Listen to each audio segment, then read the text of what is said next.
Pour cette deuxième présentation de finaliste du PLIB 2018, j'ai décidé de vous parler de Shades of Magic de Victoria Schwab, édité chez Lumen.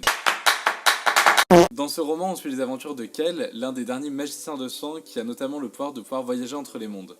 Des mondes, il en existe 4. Le gris, le rouge, le blanc et le noir. Et à chaque fois, Londres, c'est l'endroit principal de ces mondes, c'est un peu la ville où tout se passe. Kel, il vit dans le monde rouge, la magie est omniprésente, la magie elle est là, elle est plutôt puissante.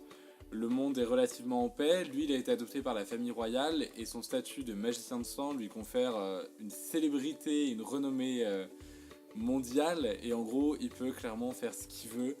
Tout le monde l'adore et tout le monde l'adore dans le sens vénérationnel.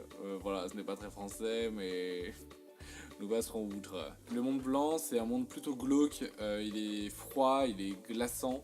Et en fait c'est un monde où la magie elle est très rare, elle est très infime et donc les gens sont prêts à se mutiler, à s'égorger etc. juste pour lancer une simple incantation. Le monde gris correspond au nôtre mais dans la période victorienne, élisabéthaine, je sais pas mais dans notre mais dans le passé parce qu'il n'y a pas de technologie encore etc. Et donc dans notre monde on n'est pas au courant que la magie existe et la magie n'existe pas dans notre monde, enfin voilà elle est très peu présente. Voire pas du tout, enfin voilà, sur un pourcentage je dirais qu'elle est là à 0,01%. Et le monde noir c'est un monde qui a été complètement détruit par la magie, qu'on a trop souvent invoqué, qu'on a trop souvent utilisé, et la magie en fait elle est devenue tellement puissante qu'elle a avalé le monde, c'est un peu chelou mais c'est un peu ça le principe. Et du coup toutes les connexions entre le monde noir et les autres mondes ont été coupées, ont été fermées. Et il est désormais interdit de transporter des objets d'un monde à l'autre et de toute façon, les gens capables de passer d'un monde à l'autre sont devenus très rares. En gros, seuls les Antari, si je me souviens bien, sont autorisés à voyager d'un monde à l'autre et c'est principalement pour des raisons diplomatiques. Voilà, il va avoir les rois et reines des autres mondes pour négocier avec eux ce que les rois et reines du monde rouge veulent faire, etc.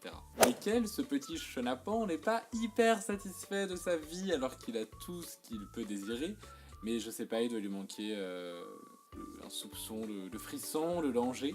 Et donc son grand truc à lui, c'est de transporter des objets d'un monde à l'autre et de les donner à des collectionneurs. Et un jour, il va se retrouver face à un collectionneur qui lui offre une pierre noire qui viendrait du monde noir. Oh là là. Et c'est là où c'est un peu la merde parce que au moment où il se passe cet échange, lui, dans le monde gris, et il se fait voler cette pierre. C'est pas de bol. Et c'est là que commencent les emmerdes, puisque la pierre elle a une espèce de volonté propre, c'est vraiment un concentré de magie qui veut s'étendre, qui veut toucher le plus de monde possible. Et donc le but c'est d'arrêter la pierre et de la renvoyer dans le monde noir, sauf que Kel doit d'abord rattraper Dila, qu'il y a d'autres gens qui sont après cette pierre. Bref, vous l'aurez compris, c'est la merde. Honnêtement, je pense que j'ai vraiment lu le livre au mauvais moment parce que je l'ai lu moi après des journées de fac intensives dans les transports en commun et en fait je m'endormais dessus parce que le premier tome c'est vraiment, on pose les bases d'un univers ultra complexe, on présente beaucoup les personnages, comment tout ça fonctionne et c'est vrai qu'il n'y a pas beaucoup d'action à part à partir de la seconde moitié du roman je dirais, et je pense que j'ai vraiment pas su du coup apprécier le livre à sa juste valeur alors que pourtant j'avais vraiment envie de le lire. Il y a eu tellement une grosse pub autour de ce livre, et notamment avec Robin, donc de la chaîne Prince des Serpents, qui est un fan inconditionnel de l'autrice. Tout le monde en a dit quasiment que du bien, donc vraiment je voulais découvrir, surtout que j'aime bien tout ce qui est fantastique, fantasy, etc. Et je pense que je suis vraiment passé à côté du phénomène, et je le regrette un petit peu, mais du coup j'ai même pas envie de le relire. Il y a le tome 2 qui est sorti, et j'hésite même à lire le tome 2, tellement le tome 1 m'a paru long et dur à lire en fait. Mais honnêtement, ce premier tome, s'il pose vraiment les bases d'un univers ultra riche, je pense qu'il introduit aussi des éléments ultra importants pour les autres tomes. Et à mon avis, c'est une excellente lecture de l'imaginaire. Maintenant, voilà, comme j'ai dit, moi, c'était pas un moment de ma vie, et je pense qu'il faut vraiment le lire en sachant qu'on a son temps et qu'on peut se concentrer sur sa lecture. Mais du coup, je ne pense pas voter pour Shades of Magic comme grand gagnant du PLIB 2018, parce que moi, je l'ai pas plus apprécié que ça. Voilà, cette vidéo est à présent terminée, j'espère qu'elle vous aura plu. N'hésitez pas à me dire en commentaire si vous aussi vous l'avez lu et ce que vous en avez pensé. Est-ce que vous voteriez pour lui comme gagnant du PLIB 2018?